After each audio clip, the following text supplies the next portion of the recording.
ഇന്നു മുതൽ എന്റെ ചായക്കടയിൽ നെയ്യപ്പം, ഉണ്ടക്കായ, പഴംപൊരി തുടങ്ങിയ വിശിഷ്ടങ്ങളായ ഭക്ഷണ സാധനങ്ങൾ വിൽക്കപ്പെടുന്നതുമാണ്. അതും ശുദ്ധമായ വെളിച്ചെണ്ണയിൽ പൊരിച്ചെടുത്തത്.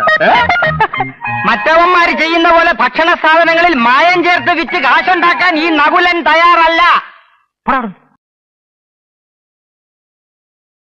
അമേരിക്കയുടെ തലസ്ഥാനം വാഷിംഗ്ടൺ. അമേരിക്കയുടെ തലസ്ഥാനം വാഷിംഗ്ടൺ. നാരായണത്തെ ഭ്രാന്തന്റെ അച്ഛനാരാ? ശേഖരപിള്ള. അയ്യോ, അത് എന്റെ അച്ഛനല്ലേ? മോളെ, അങ്ങനെ ഇന്ന ആളെന്നൊന്നും ഇല്ല. ഏതെങ്കിലും ഒരു ഭ്രാന്തനായ മതി.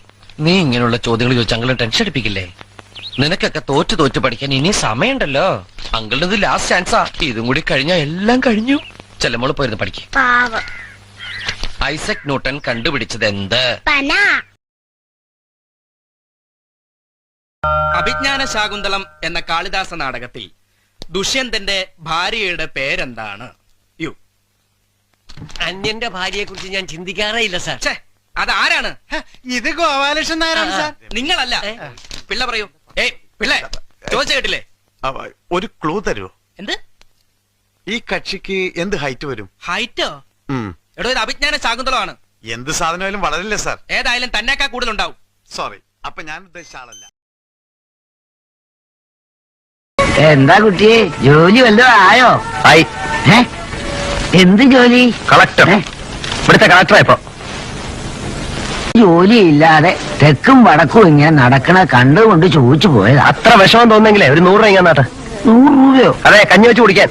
വെളുപ്പിനാവുമ്പോ ഇറങ്ങിക്കോളൂ, ഉപദേശിക്കാനും ശാസിക്കാനും ഒക്കെ. അതിന് ചെലവൊന്നുമില്ലല്ലോ. ചുമ്മാ അല്ല ഗുണം പിടിക്കാത്തത്. എന്തോ ഒന്നുമില്ലേ? ഓ, ഈ നാട്ടുകാരെ കൊണ്ട് തോറ്റു.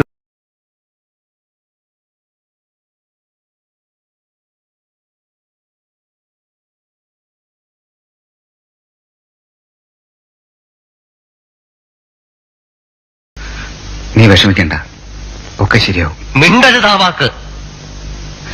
ശരിയാവും അത്രേ. കേട്ടു തുരുമ്പിച്ചു. എവിടെ എവിടെ ശരിയായി? ശരിയാവില്ല. സേതുമാധവൻ ഒരിക്കലും ശരിയാവില്ല.